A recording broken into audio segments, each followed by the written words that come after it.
Three, two, one.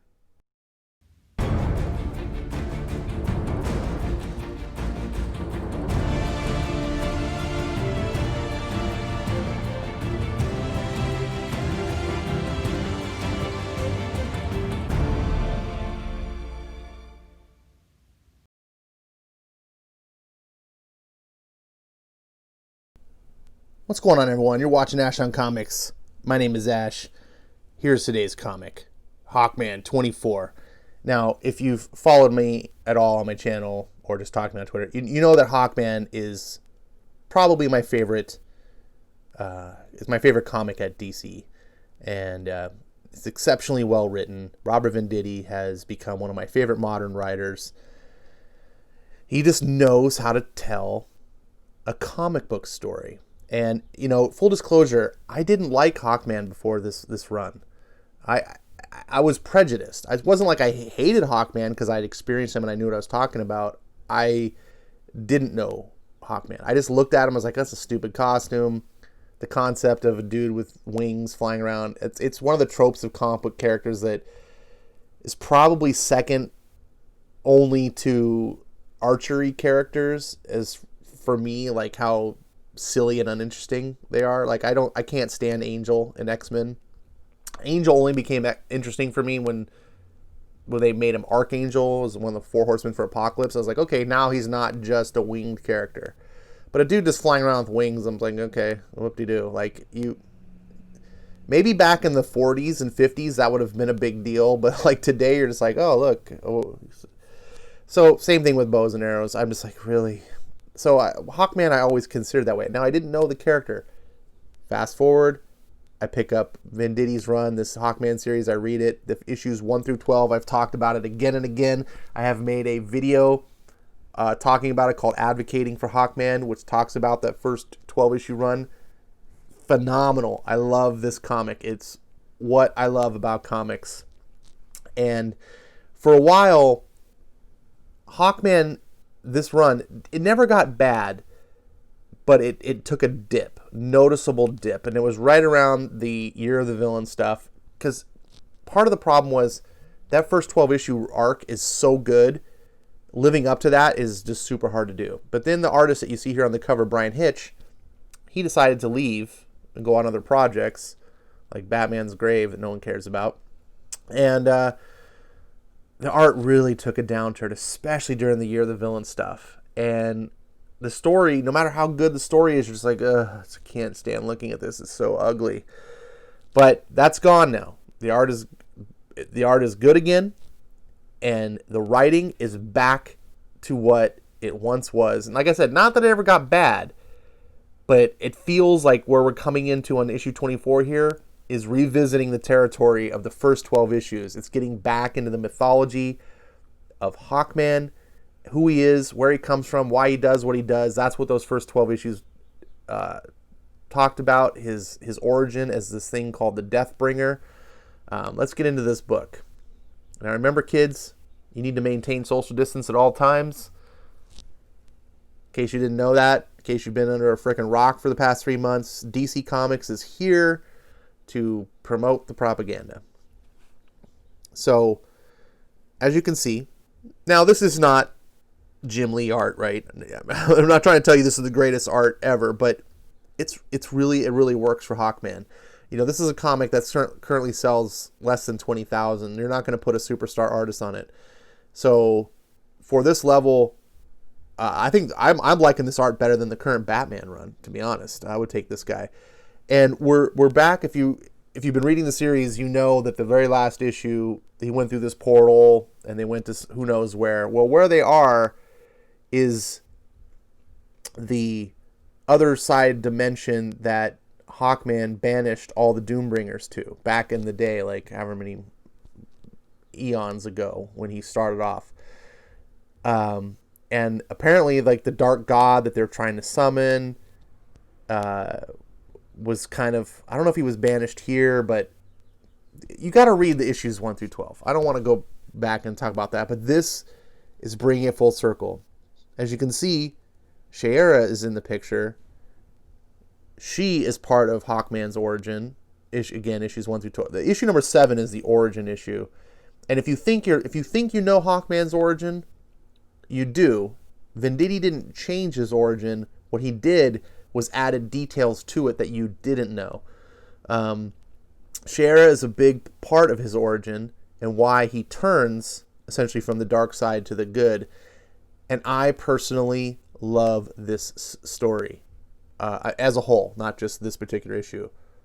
Shiera is Hawkman's salvation. Shiera is the Luke Skywalker to Anakin Skywalker, in a sense. She has brought him back to the path of redemption. Hawkman used to essentially be a Darth Vader equivalent. But we don't really know who Shiera really is that much. At least I don't. I'm not a huge Hawkman aficionado. I know this series. And so she's only made an appearance in the modern time, chronologically in the story, just recently. And now this story seems to be starting off a new arc that's going to revisit the Hawkman origin and give us more insight into where she comes from and why does she keep reincarnating in space and time like Hawkman does. She's a different being. Hawkman's reasons aren't her reasons. Like we know why Hawkman does, that the story explains that, but we don't know why Shiera does. And we don't really, like I said, I don't know so this whole mystery is very fascinating for me. Now, you get some great moments like here in the rain. Hawkman this is like one of their first encounters. He's still the Doombringer. I've spared you, woman. Will you stop following me now? You're a fool, warrior. And then it's back into modern times. I found you. And he's remembering, the sacrifice. And, she says, so much pain, guilt. You were a warlord general. I followed you from world to world until finally you changed your ways and sacrificed yourself. Oh, Carter, I felt the goodness in you, as real as if I could grasp it. But I wasn't Shiera then. My name was Shra. And you were. I was one of the banished all these people to the tribute to the Lord of the Void. I was Ktar Deathbringer. And so he's surrounded by all these people that he banished. Like these people were slaved for eternity essentially because of him. Carter Hall is like I said, he's the epitome of Darth Vader. He's probably even more evil and worse than Darth Vader, but he's had a massive about face. And his whole life, the reason why he reincarnates in time and space is to make up for all the deeds that he's done. And he will forever keep reincarnating until he's made up that gap. And we don't know how long that can be. Of course, the Doombringers are still here. And he has to fight them now. And they're trapped in this area, this dimension, or wherever they got banished. And we get a really cool action scene. And this is something I like to talk about in comics because if you've watched some of my other vids when I critique comics, you notice that one of the tropes of comic books today, which really bothers me, is this thing that I call implied action. And implied action is where you'll show like a big 2-page spread or even just some panels of like characters in big action poses. And then it will cut back to what's going on with the story. And like, you'll just have the result like, oh, they beat these guys up.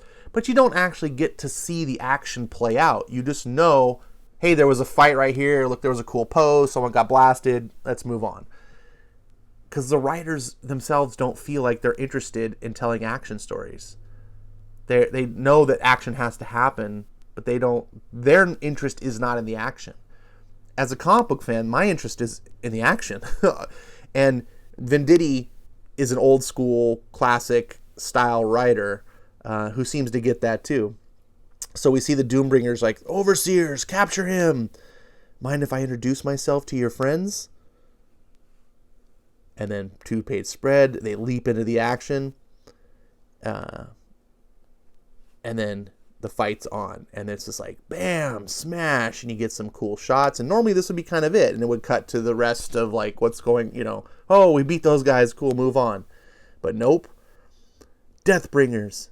This is your old army, Carter? You didn't train them very well. And it just, boom, the fight continues. I didn't know they'd have to fight you. Deathbringers, kill for your lord. And we get this nice pull away shot. You can see them all coming. I think this is beautiful. They sound eager. I banish them to this dimension too. Carter throws his mace through I love this shot. Just booms, plows through them, and they're still charging. And then you can see now they're touching their chest because that's the nth metal that controls their wings. That explains it, and they're diving in. Next page, and then they just fall because of gravity, and the Doombringers are flying above them. And then boom, they engage their wings again. Watch your rear. See you after. And then he's, okay, Deathbringers, and he summons the mace to his hand. And again, you're getting a sense of how the action is playing out. The action is a story in and of itself. He catches this thing, and he flies up. This is for your lord. We get more fighting. Shayera's fighting, and this is for Carter. Great stuff. Fighting keeps going, and it's not just mindless violence. There's drama to it. And part of this story, I like this like kick to the groin here. I didn't notice that the first time. This part of this action in the story is to help develop Shayera as a companion to Carter Hall. And it makes the reader, at least I, speaking for myself, feel an attachment to her. Shayera might be my favorite love interest, if you will. Not a love interest, but like companion.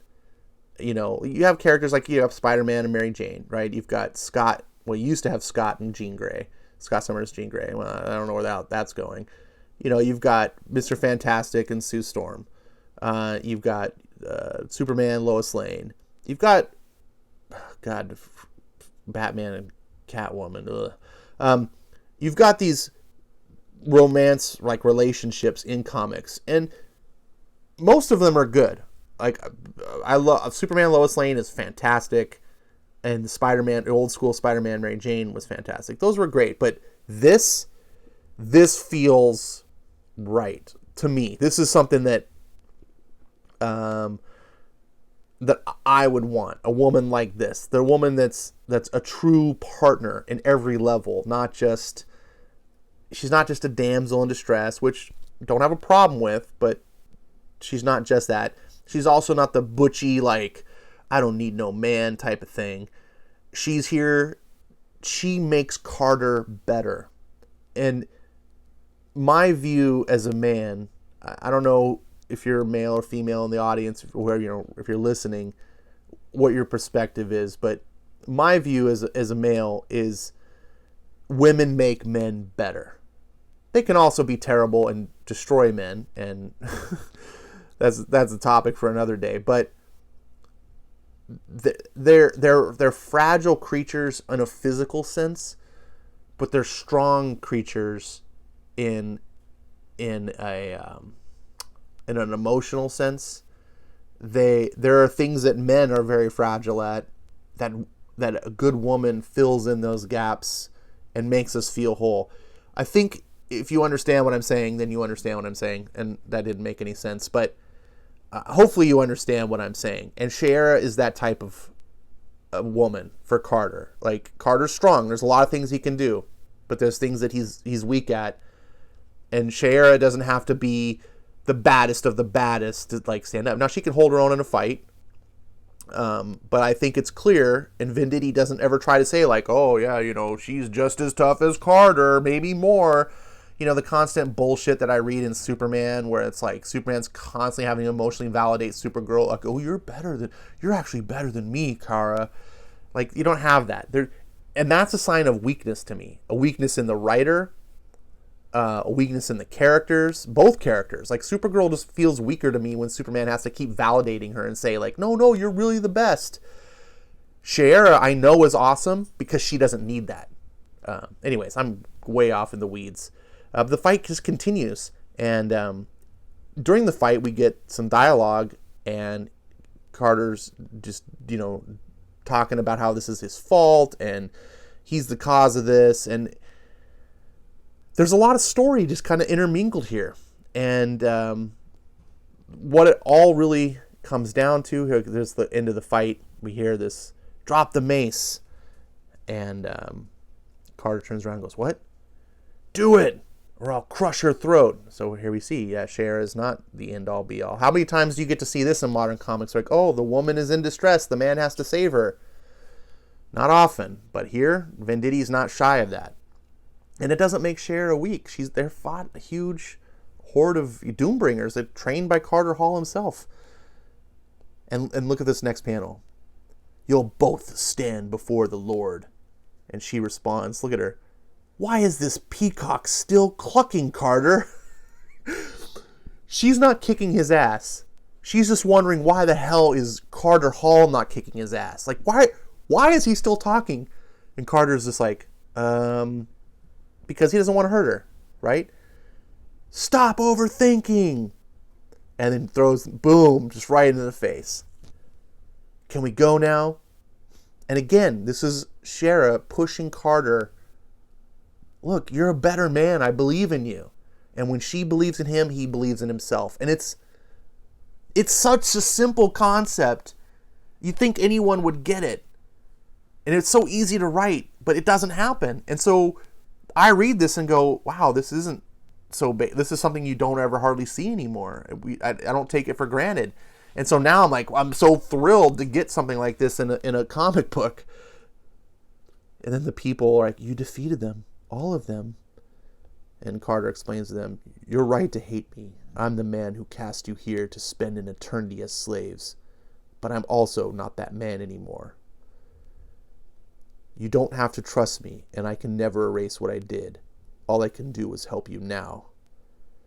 And then Cher's like, let's get them home. Home, home, they've come to free us.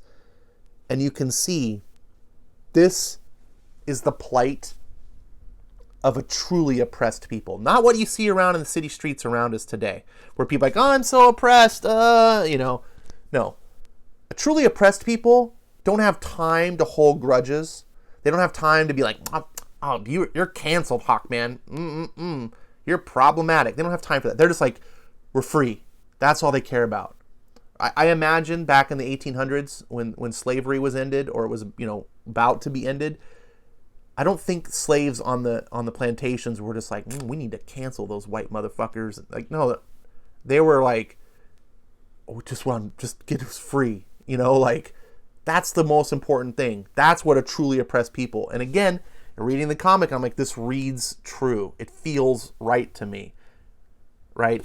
Carter's not blameless. He understands, and he's atoning for his sins for God knows how long, like eons, so potentially eternity. He'll just keep reincarnating and having to save people. He's paying.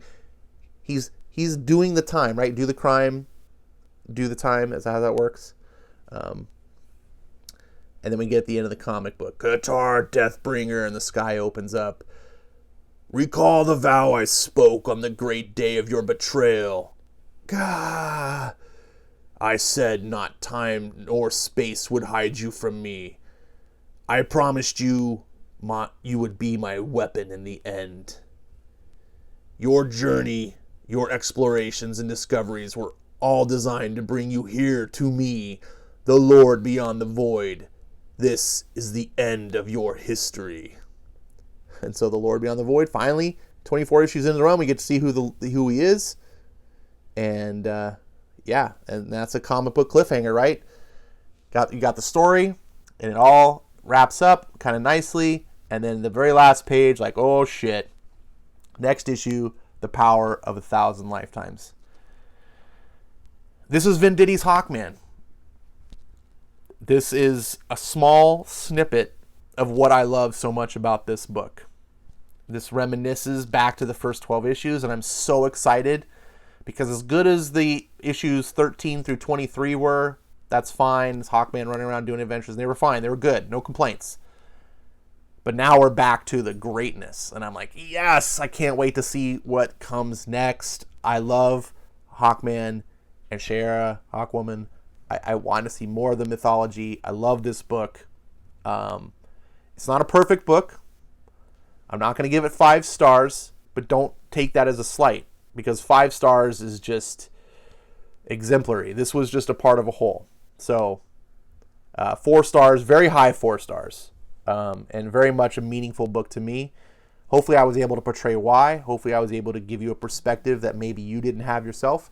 Tell me down below what you think of Hawkman, what you like about it. Tell me why you, for some reason, if you're still not getting it, why not? Thanks for watching. I'll see you next time.